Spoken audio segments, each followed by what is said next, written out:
अभिवादन स्वीकार कीजिए ब्रजेश मिश्रा का। और आप देखना शुरू कर चुके हैं द डिबेट। बहनों भाइयों, आज भारत की राष्ट्रपति द्रौपदी मुर्मू ने जब महिला आरक्षण बिल पर दस्तखत किए हैं, इस देश में एक नए इतिहास का सृजन हुआ है। 1992 पंचायती राज व्यवस्था के तहत पहली बार पंचायतों के चुनाव में महिलाओं को रिजर्वेशन मिला था। उसके बाद अब ये पहला वक्त है कि महिलाओं के आरक्षण को लेकर 33% पर कानून बन गया है। ये अलग बात है कि ये कानून अभी प्रभावी नहीं है, अभी लागू नहीं है, वक्त लगेगा। लेकिन एक पहल हुई है कानून बनने की। इसका लाभ अभी मिलता है नहीं मिलता है ये एक अलग विषय है, लेकिन कानून तो बन गया। एक कदम भारत की राजनीति जो पुरुष प्रधान है आगे तो बढ़ी। इसका इम्पैक्ट क्या पड़ेगा?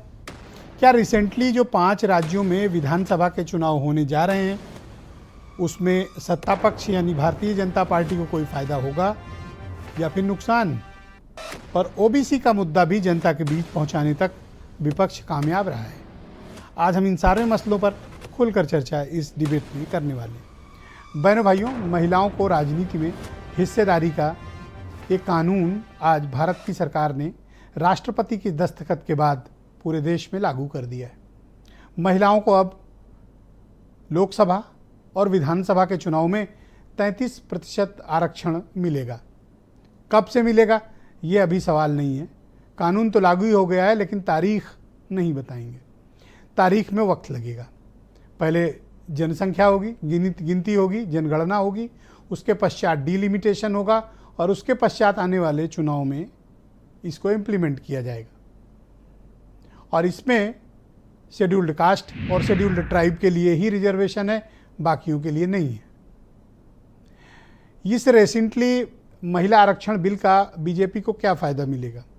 बहनों भाइयों, अगर ये तत्काल से लागू हो जाता या 2024 से लागू हो जाता या इस राज्यसभा इस स्टेट इलेक्शंस जो होने जा रहे हैं 5 राज्यों के, तेलंगाना, मिजोरम, राजस्थान, छत्तीसगढ़, मध्य प्रदेश, तो ये बहुत गेम चेंजर होता। विपक्ष को छिपने को भी जगह शायद नहीं मिलती, इतना मैसिव होता ये। लेकिन ये तत्काल से लागू नहीं है, इसलिए बीजेपी को ये बहुत कोई फ़ायदा दे पाएगा इस बारे में अभी ओपिनियन आना बाकी है। लेकिन इस बात का भी क्रेडिट प्रधानमंत्री को जाता है कि आखिरकार एक कदम चले वो और उन्होंने कानून तो बनवा दिया। लागू आज नहीं होगा, कल होगा, कल नहीं होगा, परसों होगा, परसों नहीं होगा, आगे होगा, पर लागू होगा एक दिन, ऐसी हम उम्मीद करते हैं। क्योंकि ये कानून की शक्ल अब अख्तियार कर चुका है जब भारत की राष्ट्रपति ने दस्तखत कर दिए। ये भी कानून बन गया है। लेकिन बहनों भाइयों, विपक्ष एक मुद्दा है जो जनता के बीच पहुंचाने में कामयाब रहा, जहां भारतीय जनता पार्टी जवाब नहीं दे पा रही और गिर भी गई। 33% के आरक्षण में ओबीसी महिलाओं के लिए कुछ नहीं है, अल्पसंख्यकों के लिए भी कुछ नहीं है। लेकिन ओबीसी का मुद्दा भारतीय जनता पार्टी के गले पड़ गया है। न उगल पा रहे हैं, न निगल पा रहे हैं। और इस मुद्दे को विपक्ष ने ठीक से जकड़ लिया है कि जैसे पंचायत के चुनाव में और जैसे नगर पालिकाओं के चुनाव में ओबीसी महिलाओं को आरक्षण है, अन्य पिछड़ा महिला इसमें क्यों नहीं है? उनको भी हिस्सा चाहिए। बस यही एक मुद्दा है जहां पर बीजेपी इस मामले पे गिर गई। और दूसरा, अगर ये तत्काल लागू होता तो विपक्ष के लिए बहुत बड़ी मुसीबत बन के आता। लेकिन मैं इससे इतर एक सवाल करता हूं। अगर राजनीतिक पार्टियों में शुचिता है, कानून के प्रति सम्मान है और राजनीतिक नैतिकता है, तो आगामी चुनाव से हर पॉलिटिकल पार्टी 33% रिजर्वेशन अपने यहां लागू करे।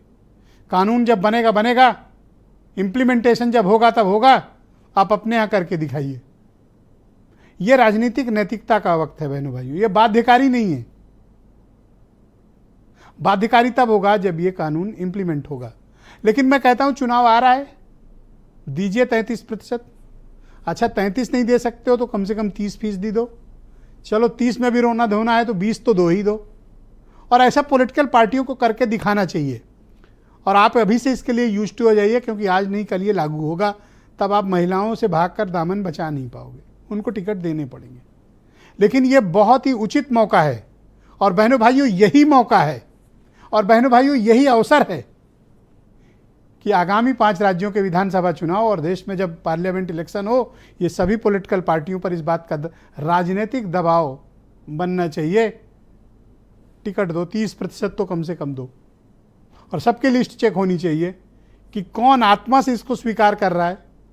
आपको कानून की शक्ल में चाहिए, बीजेपी ने गलती की कोई बात नहीं, आप अपने यहाँ कैटेगरी वाइज रिजर्वेशन के साथ महिलाओं को सीट टिकट दे दीजिए। बहनों भाइयों, इसी से पता चलेगा कि राजनीतिक शुचिता और नैतिकता पॉलिटिकल पार्टियों की क्या है। क्या वाकई में महिलाओं का पॉलिटिकल एम्पावरमेंट ये लोग चाहते हैं या सिर्फ अपनी अपनी पॉलिटिकल पार्टीज़ में टोकन और शोपीस या ट्रॉफी की तरह इस्तेमाल करते हैं। अब ये वक्त आ गया है कि महिलाओं को अपने हक, हुकूक और राजनीतिक अधिकारों के बारे में खुलकर बात करनी ही चाहिए और पार्टियों को भी उनके अधिकार देने ही चाहिए। अब जब इसको भारत की राष्ट्रपति ने दस्तखत कर दिया है, कानून बन गया है, लागू होगा, वक्त लगेगा इसमें, लेकिन ये मुनासिब वक्त है कि सभी पॉलिटिकल पार्टियां इस पर निर्णय कर लें और अपने अपने यहाँ तो इसको लागू करके दिखाएं। एक पहल सबको करनी चाहिए। आज हमारी डिबेट इसी विषय पर होगी। बहनों भाइयों, कुछ बयान सुन लें आप, फिर इस डिबेट को हम आगे बढ़ाएंगे। लेकिन हमारी पार्टी हमेशा महिला सशक्तिकरण के लिए और अपनी बहनें जो हमारी कार्यकर्ता हैं, हमारे देश की आधी आबादी है, उनके विषयों को लेकर हमेशा आग्रही रही है। माननीय प्रधानमंत्री जी के नेतृत्व में मोदी जी ने, अभी आपने देखा होगा, भारत की संसद ने 33% बहनों के लिए आरक्षण की व्यवस्था की है। भारतीय जनता पार्टी ने भी संगठन में भी हमारी पार्टी की नीचे की इकाई से लेकर केंद्रीय स्तर तक 33% पदाधिकारी सदस्य हमारे संगठन में बहनों के लिए आरक्षित है। और भारतीय जनता पार्टी हमेशा आधी आबादी के अधिकारों के, उनके सशक्तिकरण के लिए सजग रही है। भारतीय जनता पार्टी सदैव से महिला विरोधी पार्टी रही है। वो महिलाओं को कभी आरक्षण नहीं देना चाहती और सिर्फ लोकसभा में बिल पास करा के उन्होंने इसको टालने का काम किया। अगर वास्तव में वो महिलाओं को आरक्षण देना चाहती होती तो उन्होंने समय से 2021 की जनगणना कराई होती, डिलिमिटेशन कराया होता, ताकि 2024 के चुनाव में महिलाओं को आरक्षण मिल पाता। भारतीय जनता पार्टी पिछले 40 सालों में अपना एक महिला अध्यक्ष नहीं चुन पाई है। भारतीय जनता पार्टी पिछले 40 सालों में एक महिला प्रधानमंत्री नहीं चुन पाई है। भारतीय जनता पार्टी इस सरकार में 10 साल बाद का पोस्ट डेटेड चेक दे रही है महिला आरक्षण के नाम पर। इनकी बात का क्या भरोसा। बहनों भाइयों, आज की परिचर्चा को आगे बढ़ाते हैं। मेरे साथ उत्तर प्रदेश में भारतीय जनता पार्टी के प्रवक्ता संजय चौधरी मौजूद हैं। देश के जाने माने राजनीतिक मामलों के पत्रकार हेमंत तिवारी मेरे साथ मौजूद हैं। जूही सिंह समाजवादी पार्टी की महिला सभा की राष्ट्रीय अध्यक्ष हैं। थोड़ी देर में हमें नीलम यादव भी आम आदमी पार्टी से ज्वाइन करेंगी। मनीष सिंघवी कांग्रेस के प्रवक्ता हैं और वीरेंद्र सिंह जी हमारे स्टेट हेड। शुक्रिया, धन्यवाद आप सभी का इस कार्यक्रम में मेरे साथ